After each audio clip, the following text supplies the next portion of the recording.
Баршаңызға сәлем. Бүгін кез келген салаттың көркін ашатын қытырлақ картошка пай дайындаймыз. Салаттың бетіне қоссаңыз, салатыңыз бірден әдемі әрі аппетитті болып көрінеді.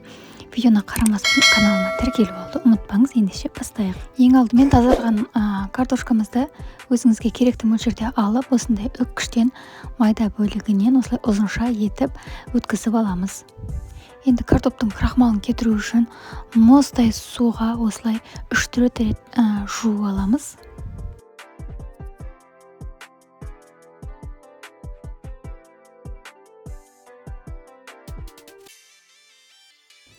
Мінекей 3-4 рет суымыз тазарғанша жуып алатын боламыз.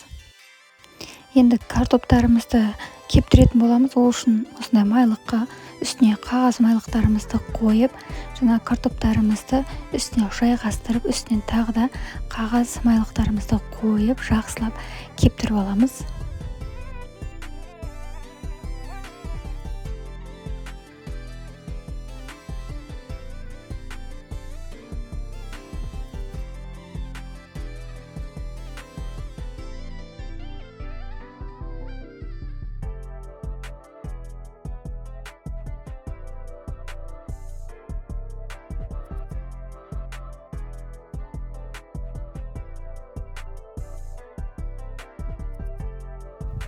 Неге кішкене уақыт кепкеннен кейін осылай қағаз майлықтарымызды ауыстырамыз.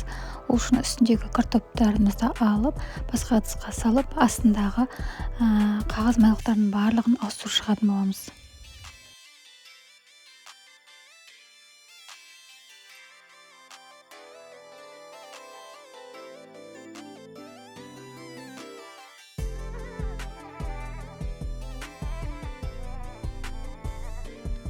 Барлығын жақсылап сүртіп аламыз.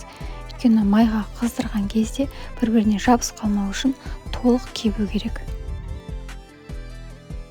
Енді дайындап алған картоптарымызды қызып тұрған майда екі беті алтын түстес болғанша, қызарғанша қуырып аламыз.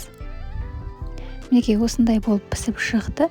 Енді қағаз майлықтарға қойып, майынан ажыратып аламыз.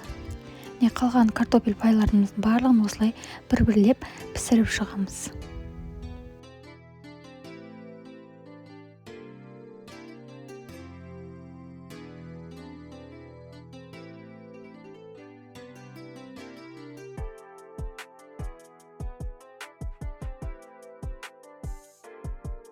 Мінекей осымен салаттың көркін ашатын қытырлақ картошка пайымыз дайын.